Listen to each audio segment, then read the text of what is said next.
before the classical school of thought, we had other ideas about how the economy should be run. We had the mercantilists who talked about accumulation of wealth and trade restriction in order for accumulation of gold, and that makes the country wealthy. And we have the physiocrats who refuted their claims and said that it is the land that is the main source of value, and so we should concentrate on the land. And then we have other ideas. Their ideas are not totally out of place, and countries can actually employ ideas from them in order to improve the economic welfare of the people. But today our focus is on the classical school of thought because it's one of the main school of thoughts that even resonates with us today. So who are the people behind the classical school of thought? We have the main proponent, who is Adam Smith, who wrote in his book The Wealth of Nations. And then we have other proponents, like we have the Jean Baptiste Say, who is known for the Say's Law.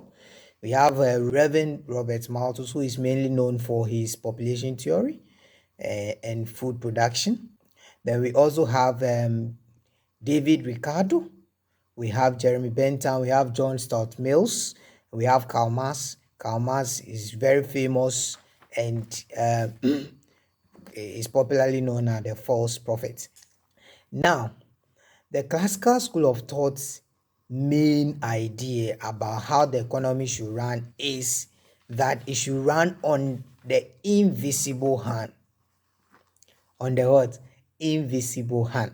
So with the classicalists, they say that we should leave the markets to work on its own, to allocate resources. There should be no intervention in the market or minimal intervention in the market.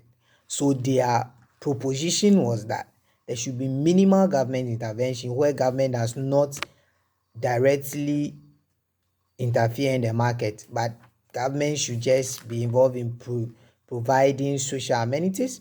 But with regards to intervention to allocate resources, government should not be involved, because what happens is that when government interferes into the market, it actually creates distortions and it creates inefficiencies. So government should not engage itself in the market, that there is a certain invisible hand. So when there is a disequilibrium, as we learned in our microeconomics, that there are times where there will be disequilibrium, shortage and surpluses, the invisible hand, a certain invisible hand will work in order for us to what? Restore equilibrium. Now let's also talk about flexible prices and wages. So with the classical school of thought, they believe that prices and wages should not be sticky, but they should be flexible. So for instance, in the markets where there are shortages, it means that supply is less than demand. So when prices are flexible means that they adapt or they change. So in case of shortages, what is going to happen is that because supply is lower than the demand, prices will be forced to go up.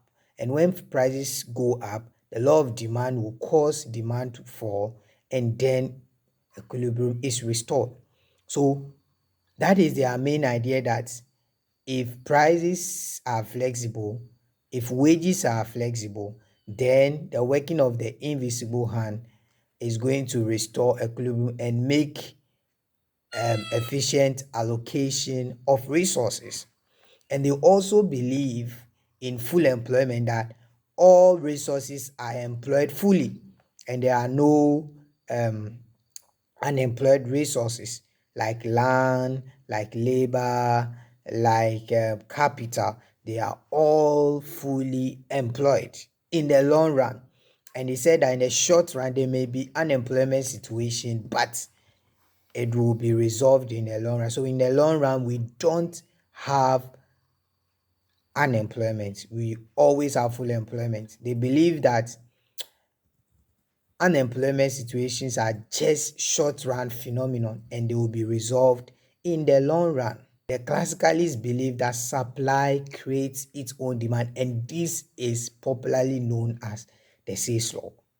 So supply creates its own demand. So their belief is that let us just produce the goods and services, and we're going to get people to buy these goods and services.